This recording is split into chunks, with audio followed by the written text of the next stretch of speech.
Hello friends, welcome to SSC crackers. इस वीडियो में हम लोग इकोनॉमिक्स से related top 100 plus MCQ question का रिवीजन करने वाले हैं। तो चलिए स्टार्ट करते हैं फर्स्ट क्वेश्चन से। पहला क्वेश्चन है कि किसी राष्ट्र के लिए प्रति व्यक्ति आय की गणना देश की राष्ट्रीय आय को उसके डैश द्वारा विभाजित करके की जाती है। तो किसके द्वारा विभाजित करके की जाती है ये पूछा गया आपसे। तो आप कहेंगे जनसंख्या यानी कि पॉपुलेशन। नेक्स्ट है, निम्नलिखित में से कौन भारतीय अर्थव्यवस्था की प्रकृति का सबसे अच्छा वर्णन करता है। जो हमारा इंडियन इकोनॉमी है उसको अगर आपसे पूछे कि बेस्ट डिस्क्राइब करना है तो कैसे करोगे, तो आप कहेंगे कि वो एक मिश्रित अर्थव्यवस्था है, मिक्स्ड इकोनॉमी है। नेक्स्ट है, निम्नलिखित में से कौन सा विकल्प व्यक्तिगत आयकर में कटौती से पहले सभी स्रोतों से व्यक्तियों द्वारा अर्जित कुल आय को दर्शाता है। तो यहां पर देखिए चार ऑप्शन दिए हैं। कौन सा ऑप्शन रिप्रेजेंट करता है the total income earn by individuals from all sources before deducting personal income taxes. तो आप कहेंगे ग्रॉस इनकम। नेक्स्ट है, in the estimation of national income which of the following items will be subtracted from NNP at market price. राष्ट्रीय आय के आकलन में बाजार पर एनएनपी से निम्नलिखित में से कौन सी मदें घटाई जाएंगी। किसको हम घटाएंगे, तो आप कहेंगे नेट इनडायरेक्ट टैक्सेस को। अब देखिए यहाँ पर national income is equal to क्या होता है, NNP at market price minus indirect taxes plus subsidies. Next है कि which of the following is a tertiary economic activity. तृतीयक आर्थिक गतिविधि कौन सी है। Right answer trading. ट्रेडिंग जो है ये तृतीयक आर्थिक गतिविधि है। फार्मिंग आपसे पूछे तो ये एक तरह का प्राइमरी एक्टिविटी है। Which of the following methods is used to calculate national income by summing the total expenditure on final goods and services in an economy? किसी अर्थव्यवस्था में अंतिम वस्तुओं और सेवाओं पर कुल व्यय को जोड़कर राष्ट्रीय आय की गणना करने के लिए निम्नलिखित में से किस विधि का उपयोग किया जाता है। किस मेथड का हम लोग यूज करते हैं, तो आप कहेंगे एक्सपेंडिचर मेथड का, व्यय विधि का। किसी दर पर भारतीय रिजर्व बैंक वाणिज्यिक बैंकों से धन उधार लेता है, किस दर पर, किस रेट पर लेता है, तो आप कहेंगे रिवर्स रेपो रेट हो जाएगा। तो reserve bank of India borrows money from commercial bank, तो वो होता है रिवर्स रेपो रेट। और अगर कमर्शियल बैंक रिजर्व बैंक से लेता है तो उसको कहेंगे रेपो रेट। नेक्स्ट है, the micro small and medium enterprises development act was passed in the year. तो किस ईयर ये पास हुआ था। एमएसएमई डेवलपमेंट एक्ट कब पास हुआ, तो आप कहेंगे 2006 में ये पास हुआ था, 2006। People involved in dash sector processes the primary material and convert them into finished goods. तो डैश क्षेत्र में शामिल लोग प्राथमिक सामग्रियों को संसाधित करते हैं और उन्हें तैयार माल में परिवर्तित करते हैं। किस सेक्टर की बात हो रही है, सेकेंडरी सेक्टर की। नेक्स्ट है, the value added of a firm is calculated as dash. किसी फर्म के मूल्यवर्धन की गणना डैश के रूप में की जाती है, किसके रूप में की जाती है। तो यहाँ पर चार ऑप्शन दिए हैं, क्या होगा, ध्यान से देखेंगे कि किसी फर्म के मूल्यवर्धन की गणना किसके रूप में की जाती है, तो फर्म के उत्पादन का मूल्य माइनस फर्म द्वारा उपयोग किए जाने वाले मध्यवर्ती वस्तुओं का मूल्य। Which of the following best defines net national income? तो यहाँ पर कौन सा बेस्ट डिफाइन करता है नेट नेशनल इनकम के बारे में, तो आप कहेंगे GNP minus depreciation, gross national product minus depreciation. Which of the following is correct regarding the national income. राष्ट्रीय आय के संबंध में निम्नलिखित में से कौन सा कथन सही है, कौन सा करेक्ट है। करेक्ट आंसर होगा both 1 and 2. Intermediate goods are not included in the calculation of national income. National income के कैलकुलेशन में हम किसको शामिल नहीं करते हैं, इंटरमीडिएट गुड्स को। और final goods are included in the calculation of national income, final goods को शामिल किया जाता है, तो यानी दोनों करेक्ट है। Which of the following sectors of the economy has the highest share in India's GDP? अर्थव्यवस्था के निम्नलिखित में से किस क्षेत्र का भारत के सकल घरेलू उत्पाद में सबसे अधिक हिस्सा है। सबसे अधिक हिस्सा जो है वो होता है सर्विस सेक्टर का। What is net national product. शुद्ध राष्ट्रीय उत्पाद क्या है? ध्यान से ऑप्शन देखेंगे कि नेट नेशनल प्रोडक्ट क्या है, तो आप कहेंगे the difference between gross national product and depreciation is the net national product. यानी नेट नेशनल प्रोडक्ट अगर आपको निकालना हो तो ग्रॉस नेशनल प्रोडक्ट में से डेप्रिसिएशन को माइनस करना होता है। Which is the most commonly used indicator of micro economics performance. समष्टि आर्थिक प्रदर्शन का सबसे अधिक इस्तेमाल किया जाने वाला संकेतक कौन सा है? वो है per capita gross national product. Which of the following is the sum of net investment and depreciation called? शुद्ध निवेश और मूल्यह्रास के योग को निम्न में से क्या कहते हैं? आप उसे कहेंगे gross investment. What does GNP stands for? GNP क्या होता है, इसका फुल फॉर्म क्या होता है? तो आप कहेंगे gross national product. Which of the following is not a primary activity? इनमें से प्राइमरी एक्टिविटी कौन सा नहीं है?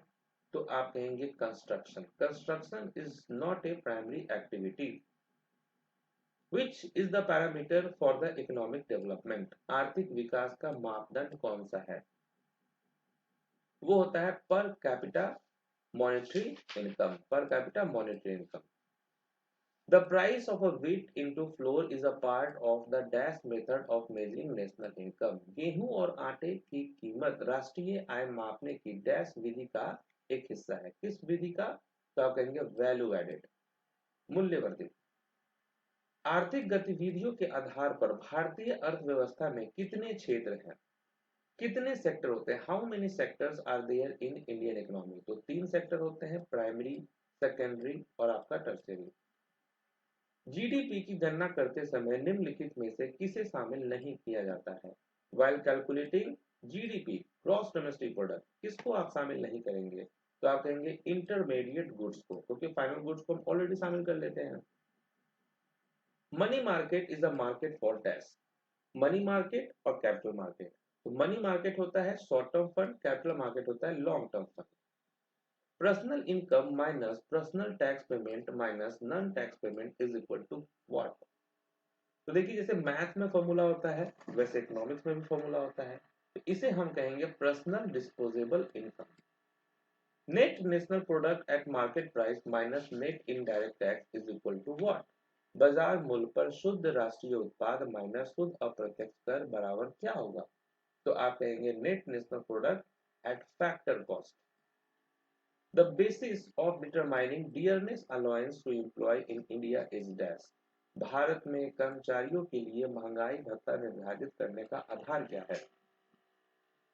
तो कैसे होगा ये, कैसे हम क्या इसका बेस करेंगे? तो आप कहेंगे कंज्यूमर प्राइस इंडेक्स, ये है उसका निर्धारित करने का आधार।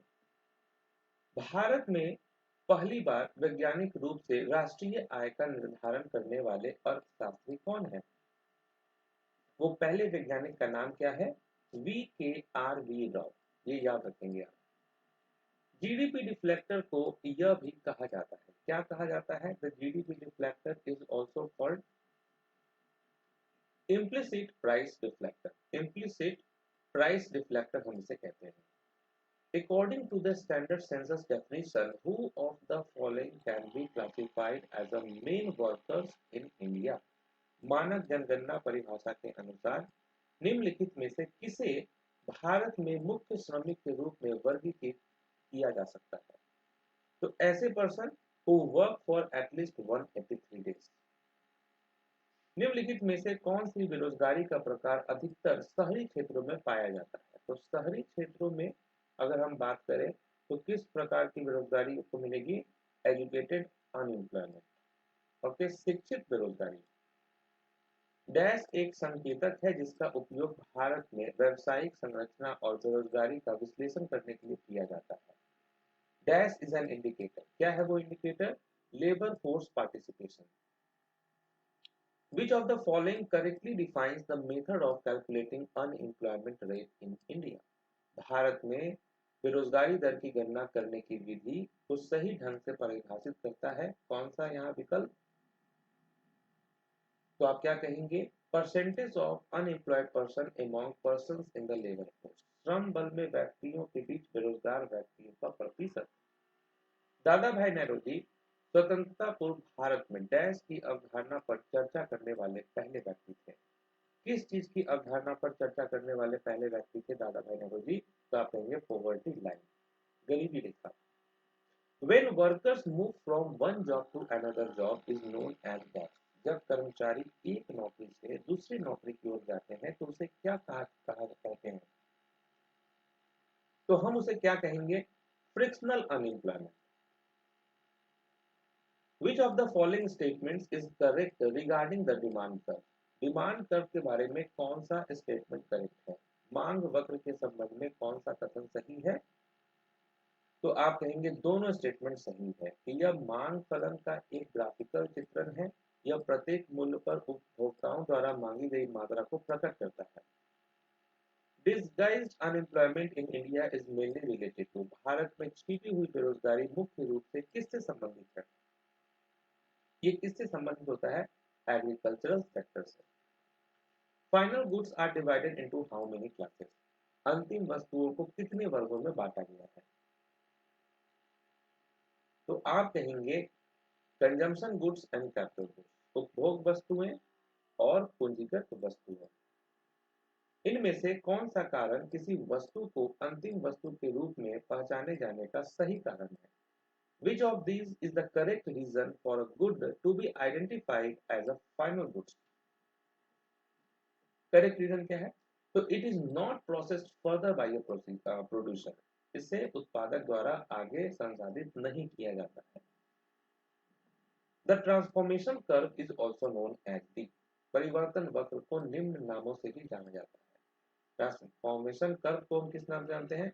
प्रोडक्शन पॉसिबिलिटी कर्व, उत्पादन संभावना वक्र। किसी वस्तु या सेवा की मांग जो किसी अन्य चीज की मांग का परिणाम है उसे डैश कहा जाता है। The demand for a commodity और service which is a consequences of the demand for something else is called। उसे हम क्या कहेंगे? derived demand। Demand for which of the following commodities will be almost perfectly inelastic? तो किस वस्तु की मांग लगभग पूर्णतया आलोचदार होगी? तो आप कहेंगे basic food grades. The goods which people consume more when their price rises are called। वे वस्तुएं जिनका उपभोग लोग अधिक करते हैं जब उनकी कीमत बढ़ जाती है। कीमत बढ़ जा रहा है फिर भी लोग जो है अधिक यूज कर रहे हैं, उपभोग कर रहे हैं, वो क्या कहलाती है? Defend goods. भारत में नई आर्थिक नीति किस वर्ष शुरू की गई थी? नई आर्थिक नीति 1991 में शुरू की गई थी। कृषि और मछली पकड़ने की गतिविधियां किस क्षेत्र से संबंधित है? Agriculture and fishing activities belongs to which sector? तो आप कहेंगे प्राइमरी सेक्टर। निम्नलिखित में से कौन सा अर्थव्यवस्था के तृतीय क्षेत्र का घटक है? टर्सरी सेक्टर का कंपोनेंट है, वो है hotels and restaurant. Expenditure that increases productive capacity are example of what kind of expenditure? उत्पादक क्षमता बढ़ाने वाले व्यय किस प्रकार के व्यय के उदाहरण हैं? तो आप कहेंगे investment expenditure. HDI is an aggregate measure of progress in which of the three dimensions? HDI तीन आयामों में से किसमें प्रगति का एक समग्र माप है? तो वो कौन है? Health, education and income. What does parallel economy mean? समानांतर अर्थव्यवस्था का क्या मतलब है? पैरेलल इकोनॉमी का मतलब हो गया black money.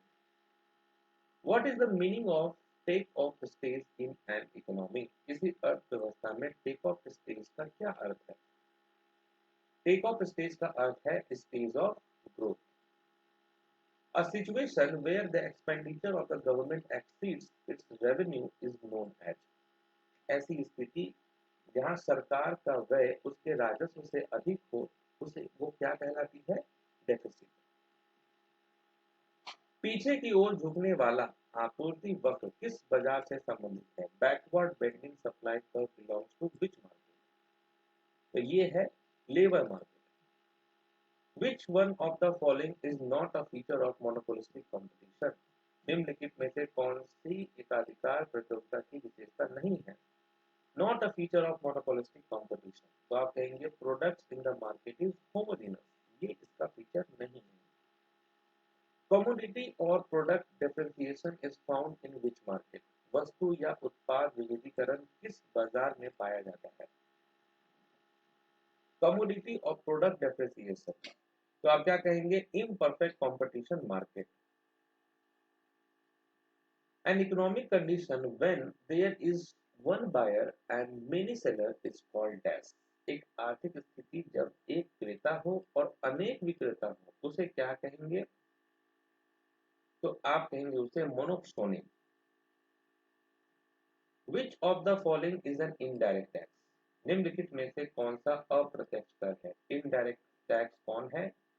Goods and service tax. Who among the following is not a part of the Indian Goods and Services Tax Council? कौन भारतीय वस्तु एवं सेवा कर परिषद का हिस्सा नहीं है? वो है lieutenant governor of union territory. Dash are those items for which both goods and service tax and central excise tax will be levied in India। Dash वे वस्तुएं हैं, किन वस्तुओं की बात हो रही है? तो टोबैको एंड टोबैको प्रोडक्ट्स की। विच of the following is an example of direct tax? निम्नलिखित में से कौन सा प्रत्यक्ष कर का उदाहरण है डायरेक्ट टैक्स का? Income tax. Entertainment tax on cinema is paid by home. Cinema पर मनोरंजन कर किसके द्वारा दिया जाता है? तो ऑडियंस के द्वारा दिया जाता है। In India which of the following taxes is levied by the state government? Bharat में राज्य सरकार द्वारा निम्नलिखित में से कौन सा कर लगाया जाता है? तो आप कहेंगे excise duty on liquor. Which of the following sets of taxes belong to central government? कौन सा कर केंद्र सरकार के अधीन है? केंद्र सरकार के अधीन है excise duty, custom duty, income tax. Which of the following is the major state tax of India? कौन सा भारत का प्रमुख राज्य कर है? राज्य कर कौन सा है? तो stamp duty and registration. Which of the following on which excise duty can be levied? निम्नलिखित में से किस उत्पाद शुल्क लगाया जा सकता है? किस पर उत्पाद शुल्क लगाया जा सकता है? तो आप कहेंगे मैन्युफैक्चर्ड प्रोडक्ट्स पर। एक आर्थिक स्थिति जब एक क्रेता हो और अनेक विक्रेता हो उसे क्या कहते हैं? उसे हम कहेंगे मोनोक्सोनी। भारत में मौद्रिक नीति का क्रियान्वयन कौन करता है? Who implements the monetary policy in India? वो करता है reserve bank of India. Which of the following is the dynamic function of money? निम्नलिखित में से कौन सा मुद्रा की गतिशील कार्य है? Dynamic function of money, credit and liquidity is the basis of cash। Which of the following is not commodity money? निम्नलिखित में से कौन सी वस्तु मुद्रा नहीं है? नॉट कमोडिटी मनी वो है utensil. The Central Board of Directors of Reserve Bank of India is appointed for a term of dash year। तो कितने वर्ष की अवधि के लिए भारतीय रिजर्व बैंक के केंद्रीय निदेशक मंडल की नियुक्ति की जाती है? तो 4 इयर्स के लिए की जाती है। The first regional rural bank established in India was dash। Bharat में स्थापित पहला ग्रामीण बैंक डैश था। इसका नाम है प्रथमा ग्रामीण बैंक। माइक्रो क्रेडिट और micro finance is a novel approach to bank with poor। It is the approach bank credit is extended to poor through dash। Micro credit या माइक्रो फाइनेंस गरीबों के साथ बैंकिंग करने का एक नया तरीका है। इस दृष्टिकोण में बैंक ऋण डैश के माध्यम से गरीबों तक पहुंचाया जाता है। तो किसके माध्यम से गरीबों तक पहुंचाया जाता है ये पूछा गया है। तो आप कहेंगे सेल्फ हेल्प ग्रुप्स के द्वारा। नेक्स्ट क्वेश्चन है कि which one of the following is a major objective of micro finance institution in India?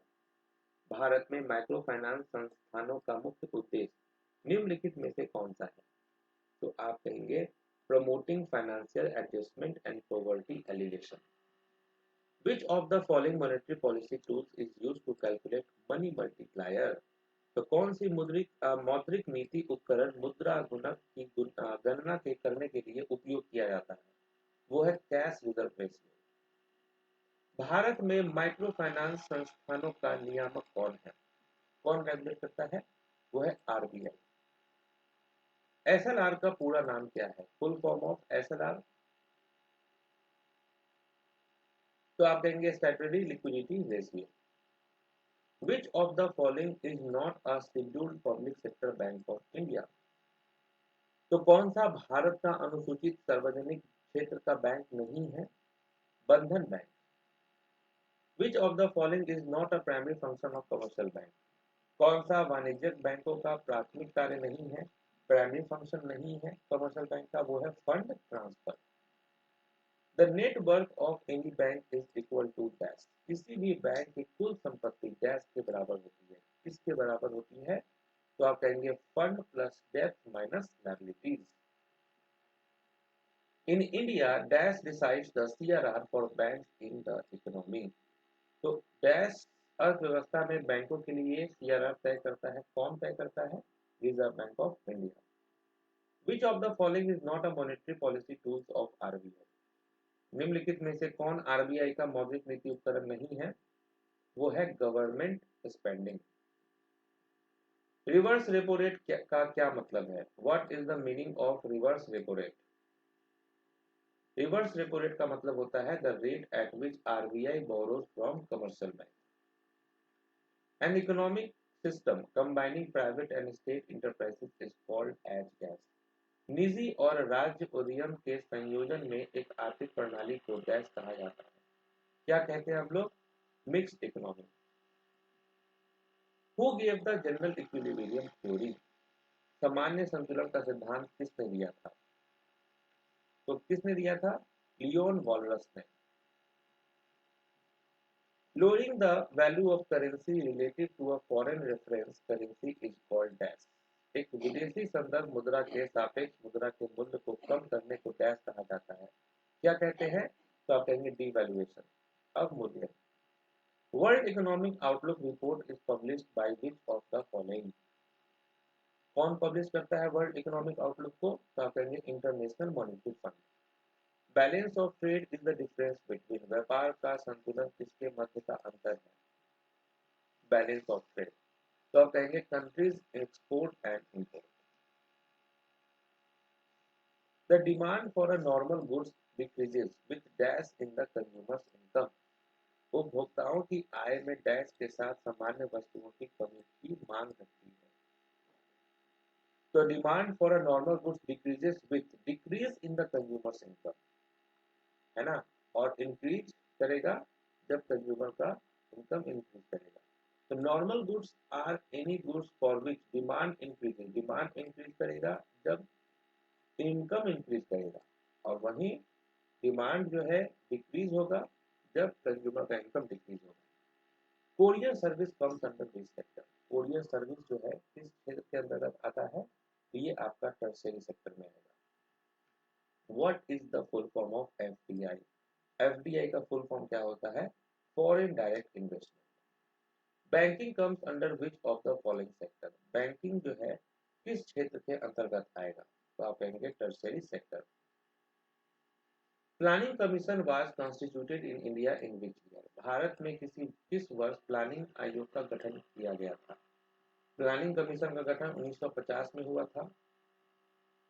किस पंचवर्षीय योजना का लक्ष्य तीव्र, अधिक समावेशी और सतत विकास था? Faster, more inclusive and sustainable growth. ये था 12 5 ईयर प्लान का motive. Demand curve will shift forward when dash. मांग वक्र को आगे अग्रेसित कब किया जाता है? कब किया जाता है? तो आप क्या कहेंगे? A shift in the demand curve is when a determinant of demand other than price changes. Demand curve will shift forward when price of complementary goods fall. तो यहाँ आप क्या कहेंगे कि price of complementary goods fall. जो complementary goods होता है उसका जब प्राइस में गिरावट होगा तो कर्व जो है आगे की तरफ फॉरवर्ड होता है। नेक्स्ट है, who is regarded as the father of modern economics? आधुनिक अर्थशास्त्र का जनक किसे माना जाता है? Adam Smith.